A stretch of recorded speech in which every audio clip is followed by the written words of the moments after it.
Milton Friedman's Capitalism and Freedom, first published in 1962, remains one of the most influential works on economic liberalism in the 20th century. A Nobel Prize-winning economist, Friedman advances the argument that economic freedom is a necessary condition for political freedom, and that capitalism, free market capitalism in particular, is the best system to preserve and expand individual liberty.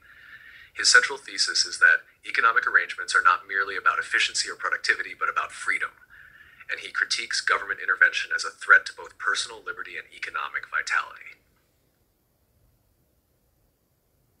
1. The relationship between economic and political freedom. At the core of Friedman's book is the assertion that economic freedom is a prerequisite for political freedom. He begins by pointing out that totalitarian regimes may tolerate a degree of economic freedom, e.g. China in the 21st century, but genuine political freedom is unsustainable without economic freedom. In a truly free society, the government's role should be limited to maintaining law and order, enforcing contracts, and protecting property rights. Government overreach, he argues, leads to coercion and loss of individual autonomy. Capitalism, by contrast, decentralizes decision-making and disperses power across the population, thereby preventing the concentration of power in the hands of a political elite. 2. The role of government in a free society.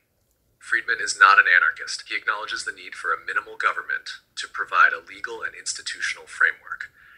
According to him, the government should perform 3 essential functions: enforce the rule of law to maintain order, define property rights, and provide a monetary framework to facilitate exchange.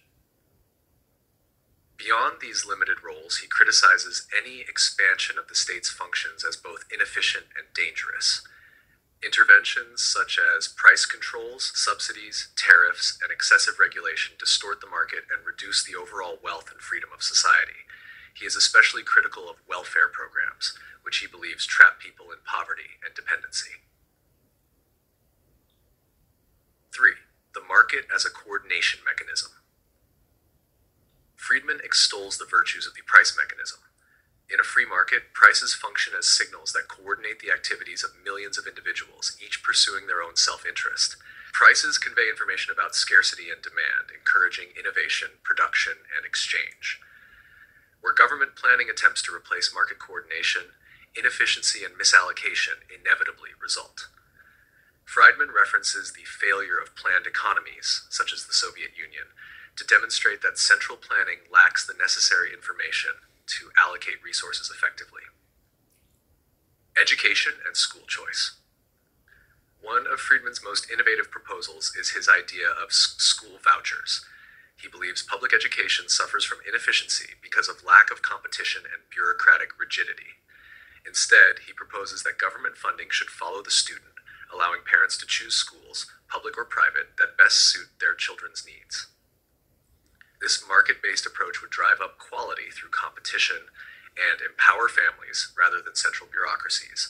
It also ensures that education remains accessible while enhancing freedom of choice. 5. Welfare state and redistribution. Friedman is a fierce critic of the welfare state. He believes that most welfare programs create disincentives to work, increase dependency, and lead to moral hazard. He argues that it is neither just nor efficient to forcibly take from one citizen to give to another, except in minimal cases to prevent destitution. Instead, he proposes a negative income tax, a system where individuals below a certain income threshold receive direct cash payments. Unlike traditional welfare, the negative income tax incentivizes recipients to work because the benefit diminishes gradually as income increases, avoiding a welfare trap. 6. Monetary policy and inflation. Friedman devotes significant attention to monetary policy, where he departs from Keynesian orthodoxy. He argues against discretionary monetary policy, favoring a monetary rule that targets a steady, predictable growth in the money supply. In his view, attempts to fine-tune the economy using fiscal or monetary stimulus are ineffective and often harmful. He famously said, "Inflation is always and everywhere a monetary phenomenon. Thus, central banks should not try to control unemployment through money creation, as this leads to inflationary spirals and economic distortions." He advocates for limiting the Federal Reserve's power to ensure predictability and accountability. 7. Free trade and globalization. Friedman is a staunch defender of free trade. Protectionism, he asserts, harms consumers by raising prices and reducing choices, while also encouraging inefficiency and economic stagnation. He argues that individuals should be free to buy from and sell to whomever they wish, regardless of national borders. Tariffs and trade restrictions, often justified in the name of protecting domestic industries, serve only special interests at the expense of the general public. Global capitalism, according to Friedman, fosters peace, innovation, and prosperity. 8. Occupational licensing and market entry. In a lesser-known but significant section of the book, Friedman attacks occupational licensing, laws requiring individuals to obtain government permission to enter certain professions like law or medicine. He believes these rules often protect existing practitioners and create artificial barriers to entry, rather than ensuring quality or safety. He advocates for voluntary certification as an alternative, where private institutions can vouch for professionals' competence without the state restricting who may enter a given trade. 9. Freedom of speech and academic freedom. Friedman is deeply concerned with freedom of expression, especially in educational institutions. He warns that when the government funds education, it may come to control the content and ideology presented. Academic freedom, he argues, is best preserved when schools are independent and competitive, rather than dependent on political agendas. In broader society, he sees freedom of speech as inseparable from economic liberty. If people are not free to publish, speak, or support causes with their own money, then liberty is hollow. 10. Corporate responsibility and shareholder capitalism. Friedman also addresses the social responsibility of business. He famously argued in a later article that the social responsibility of business is to increase its profits. In Capitalism and Freedom, he elaborates that corporations should focus on maximizing shareholder value within the law and ethical norms. He criticizes the notion that businesses should pursue social goals like environmental protection or social justice at the expense of profitability, arguing that this blurs accountability and leads to inefficiency. Instead, social causes should be pursued by individuals or governments, not by unelected corporate managers spending shareholders' money. 11. Critique of New Deal policies. Friedman critiques many of the New Deal-era policies of the United States government, especially Social Security, minimum wage laws, agricultural subsidies, and public housing programs.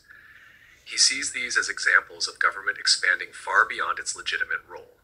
Such policies, in his view, reduce economic dynamism, reward political lobbying, and threaten the autonomy of citizens. His critique extends to Keynesian economic theories, which he believes prioritize short-term stimulus over long-term stability. 12. Legacy and criticisms. Friedman's work had a profound impact on the Reagan and Thatcher administrations in the 1980s, as well as on the broader neoliberal movement. His ideas helped shift public discourse towards market-based reforms, deregulation, privatization, and limited government. However, critics argue that Friedman underestimates market failures, ignores inequality, and puts too much faith in the efficiency and morality of markets. Others point out that some deregulation efforts inspired by his work led to economic instability, such as the 2008 financial crisis. Nonetheless, his defense of liberty, skepticism of central planning, and emphasis on individual choice remain cornerstones of modern classical liberalism. Conclusion. Capitalism and Freedom is not merely an economic treatise. It is a philosophical argument for a free society. Friedman insists that freedom in economic life is essential for personal dignity, innovation, and political democracy. His call for limiting government power and trusting individuals to make their own choices is a compelling message for those who believe in self-responsibility and open markets. Though his proposals remain controversial, Friedman's book continues to shape political and economic debates worldwide over 60 years after its first publication.